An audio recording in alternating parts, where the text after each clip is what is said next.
Right, so it is another game that we're going to see on Friday night alongside SRHMI. It's RCB DC, and that's going to be a fantastic battle in itself. And we have, of course, a man who's a big fan of Delhi Capitals and a big fan of making fun of RCB fans. Brian Charles Lara is in the house. Brian, RCB could have got the job done against SRH. Would have, should have, could have. That goes out of the window. Now they just play for pride.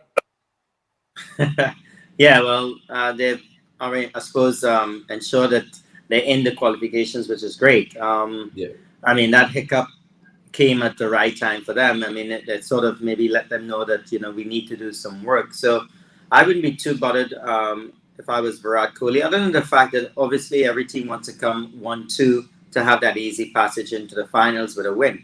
They will have to do it the hard way. Starting with DC in this last game of the preliminary round for them, I think it's a true test of what they're capable of, RCB that is. And if they could turn the tables on DC, then, I believe that, you can get their confidence back to where it should be. Yeah, I mean, RCB fans will draw inspiration from the fact that they've already beaten DC this season by one run, and hopefully they can emulate that to just put themselves in good stead heading into the playoffs. Right. From DC perspective, do you think they're the best team in the league right now? We've seen them beat Mumbai and Chennai recently. I know they stumbled against KKR, but they're looking one hell of a team. Yeah, it's a wonderful team, well put together. My worry would be, what's happening at number 4, 5, and 6 in critical situations. If Stoinis is fit and ready, I'm not sure. If that catch was taken against Hetmeyer, against CSK, what would have happened? So obviously there's a lot of things to like about Delhi Capitals, but they're a little bit worrying areas. Are they the best playing team? I think they've got the best bowling attack for sure. The pace, the experience spin that they have, that's what they have, and that's their main strength. So I don't think they will ever be chasing too much. Or if they do get a big total, I think that they can defend it. So it's just that little vulnerability in the middle, especially if they don't get anything from Prithvi Shaw or any of the up-front batsmen, and they have to make sure that they consolidate in the middle. So for me, I will be hoping that, they played good cricket, because they've played good cricket throughout the IPL in India and in the UAE. Yeah, so pertinent points that you make there. Finally, just before we totter on to the predictions, now there's one question that a lot of RCB fans and people who like the franchise have asked them. What's happening at number 3? Dan Christian, an experiment which has backfired twice right now. They've sent Shrikar Bharat there. They've sent Rajat Patidar, remember, in the Indian leg. Shahbaz Ahmad. There's so many options. Who fits that role best, Brian? There is only one player for that role, and that is Bharat.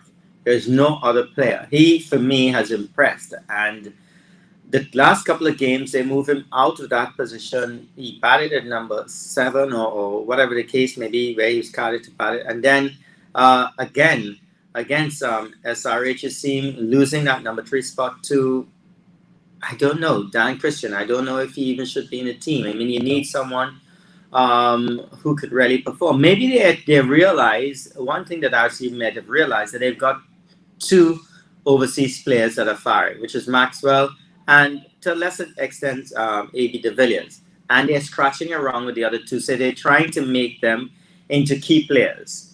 Dan Christian has held this place. Garton has held this place. But they have not really done anything to justify that. So maybe they're trying to create a situation, but I think they're creating more of a problem. I would stick to Bharat at number 3.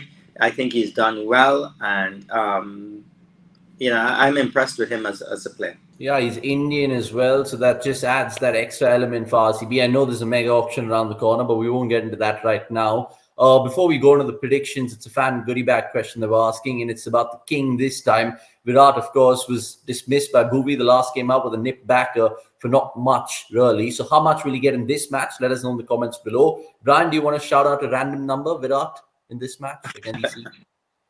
Well, whenever he comes to the wicket, you just feel that class comes to the wicket, the best has come to the wicket, and you expect, nothing else but a big score.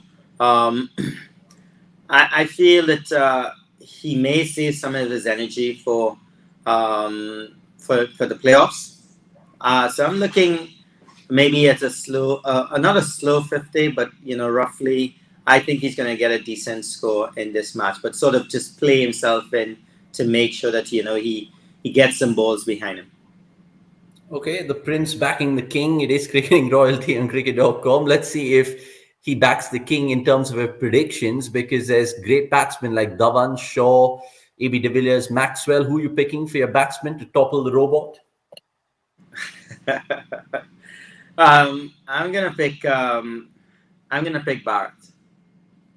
Wow, that is Hopefully he bold. can That get is back into that. bold. Yeah. Hopefully he can get back into that number 3 spot. I really do like him, and if he can solve that problem that they are creating. I didn't see it was a problem before, but I think they're creating a problem there. Hopefully he can get back into that position. Anyone from RCB listening, just plays this clip for Sri Kabal, because it will give him a tremendous load of confidence if he just hears the words Brian Charles Lara telling him that he's going to be the fourth front runner for his batsman pick. Bowlers, and I made a mistake the last time out saying Andrik Nokia for some strange reason, but he does play this match. Nokia it is. Do you go with him or do you see someone else? I would go with Yuzvendra Chahal. I know there are a few left-handers in the Delhi Capitals team, but I think he's going to bowl a few more googlies. And I love his loop, is the fact that he's not, fast through the air. He gives it that little bit of loop. He spins it. I'm going to back him to get some wickets. Yeah, and RCB, of course, have had him for a long time, but this season he's been brilliant, especially picking up the key dismissal. So Brian, again, spot on with his analysis.